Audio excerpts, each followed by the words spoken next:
All right, good morning, everybody. It's great to be here at Missouri Western State University, getting the 2024 campaign underway. I know we're already a couple practices in, and the guys are working hard. We appreciate our season ticket holders who are here today. I had a chance to be at our pancake breakfast with them this morning, and they're definitely enthusiastic and looking forward to a great year. I just want to say how thankful we are to everybody in St. Joe, and particularly here at the university, for the job they do in taking care of us. We've been up here 14, 15 years now, and it's a tremendous experience, and I know that Andy appreciates the preparation that we get here. With that, I'll open it up. What was your message to the team this year? There are certain elements that I repeat every year. I want them to understand the culture of the club, the mission statement, obviously our goal. Our goal is to end up in New Orleans, getting to play for another Lombardi Trophy. But the challenge this year is going to be the distractions. There's going to be a lot of talk about us going back to back to back, and the challenge for the team really is to focus on the task at hand. Here at training camp, that's the next practice. As Coach Spags mentioned, here in a few weeks, that's going to be the Baltimore Ravens, and we really have to be in the present if we want to have a chance to achieve our long-term goals. Clark, the recent passing of Abner Haynes, and it got me wondering about his jersey and number is retired. I think he's one of 10 or 11 who have retired numbers of jerseys. I wonder what the team's philosophy is on that. And you've got a couple of Hall of Famers who don't have their jersey retired, so they might be coming up. But does the team have a philosophy on retiring numbers? Yeah, well, first of all, let me just say how sad that we were as an organization about the passing of Abner. He was a foundational piece of the franchise, going all the way back to 1960. Played a key part in those early Texans teams, including the one that won the AFC Championship. I always enjoyed getting to see Abner. He frequently came to our alumni weekends and was somebody who was very passionate about the organization, so he's definitely going to be missed.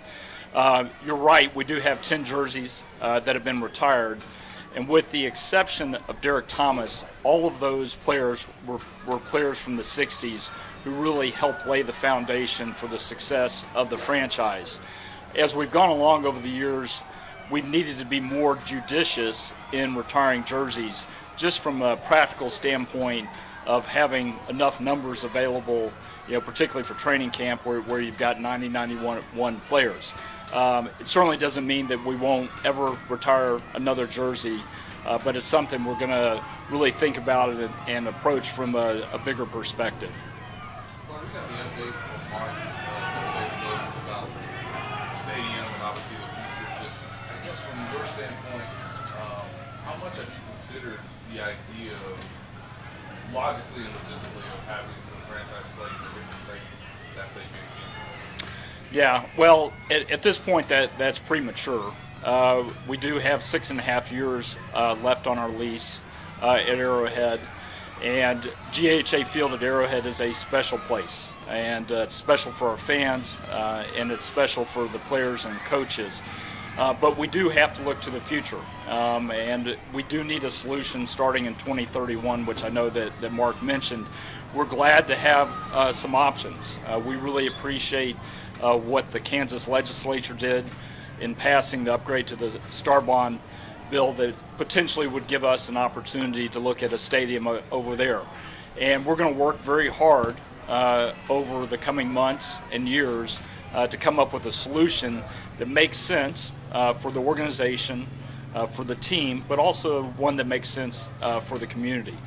So we're approaching it very much with an open mind and look forward to talking to leaders on both sides of the state line. You've been very upfront about your love with Arrowhead, trying to keep it as long as possible.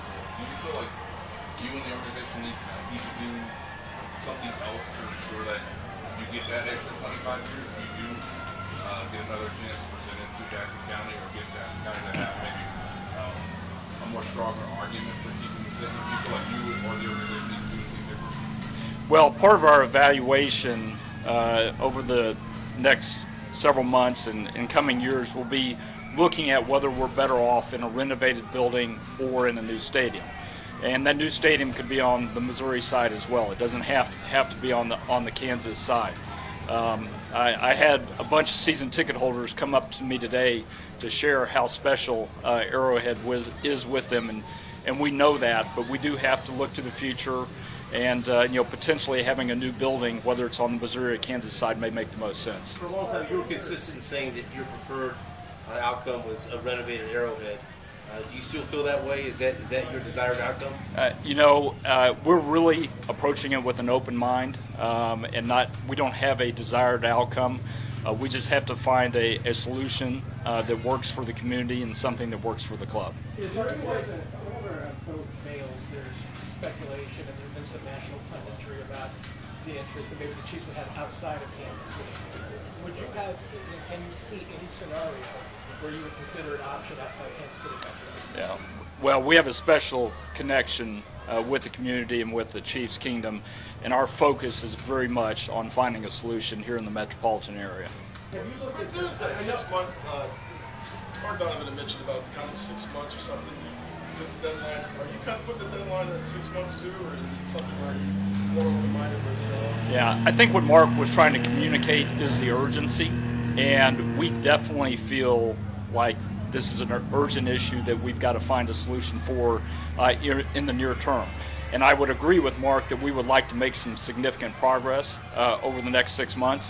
I know from having been through a few stadium efforts that they're slow moving and unpredictable, so to say we'll be able to get to the finish line in 6 months is probably optimistic, but we would like to make some progress. What's most important with the training facility? Just not the stadium, for you guys, finding a training facility or staying in the same place? Yeah, well, we love our training facility, but we've outgrown it.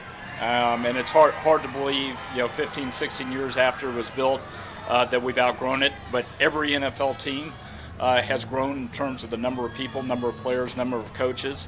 And long term, that's going to be part of what we have to look at.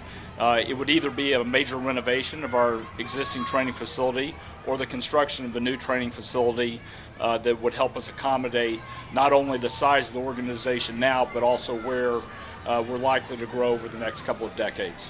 Neil, you had an opportunity to look at the possibility of cover Arrowhead Stadium, something that could be rolled or could be put on there. And in talking to the people in the architecture firms, they say it's very doable. Is that something you might revisit so that you could make that into more of a multi-purpose facility?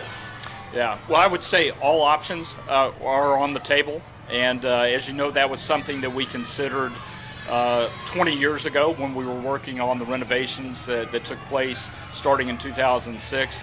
I do think we'll look at it again. I mentioned the possibility of a new stadium also on the Missouri side. And I think if we went that route, certainly we would have to look at a dome. Dome gives you an ability to host a lot of other events, which could be important for the community. Marcus, you said that one of your messages to the team is about the distraction and everything that's going to come with the burden of us trying to win an unprecedented third straight Super Bowl. Is part of that message in relationship to what happened this past offseason, just the amount of distractions, the amount of events that happened off the field as well? It's nothing specific to this offseason. I just think that we as an organization can feel it. The players, the coaches, everybody in the organization have a lot of people reaching out to them, a lot of people asking about the potential three-peat. And really, to be successful in the National Football League, you've got to focus on the task at hand, which is the next team you're playing. I also mentioned last night that, like last year, every team we play is going to give us their best shot. When you're the defending champion, that game's really important for the teams that you play. They circle it on their calendar as a chance to take out the defending champion.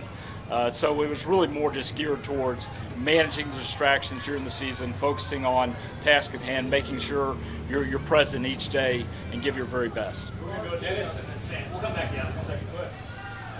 Are you able right now to appreciate, as you're starting another camp, what this franchise, the run that you guys have been on?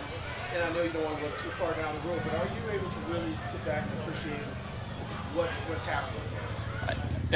We definitely are, as an organization and as a family. And I think the 50 years between Super Bowls probably laid the foundation for us to have that appreciation. We were thrilled, 5 years ago to make it to Super Bowl 54 and win it, and certainly hope that there would be more in the future. But I might be lying if I told you I thought there'd be 2 more in the next 3 or 4 years. So it's been a very special period. It's not lost on me. But again, if we get too much into thinking about the past and how successful and how good we've been, we're going to have a really hard time being successful going forward. We'll go lastly with Sam and then Adam. Let's say a couple things. Like just your last effort was so focused on Jackson County. Since obviously the options are expanded, has that time period taught you anything of learning, maybe about your own preferences, what you'd like to see part of the new stadium, renovated Arrowhead, specifically before? Yeah, well, as I mentioned, our goal is to find a solution that's great for the community. I do think a renovated Arrowhead would be a very good solution, but I also think a new stadium and what that could bring to the community in terms of really big events, I think that could be really valuable. And as we go into this process, we're doing it very much with an open mind and to look at all the possibilities. Obviously, we have the pleasure every year of playing in a lot of great stadiums, some of which have been recently renovated, others are brand new, a lot of dome buildings, and we always use those opportunities to tour those buildings and think about, okay, what could we incorporate, whichever direction we end up going. Just wanted to ask you about Rush. Are there any conversations with the league about potential suspensions? Give us some insight into how that process works. Yeah, there's nothing going on with the league at this standpoint. Their standard protocol is to let the legal process play out, and then they'll begin their investigation at that point. So I can't really project when we'll have those conversations.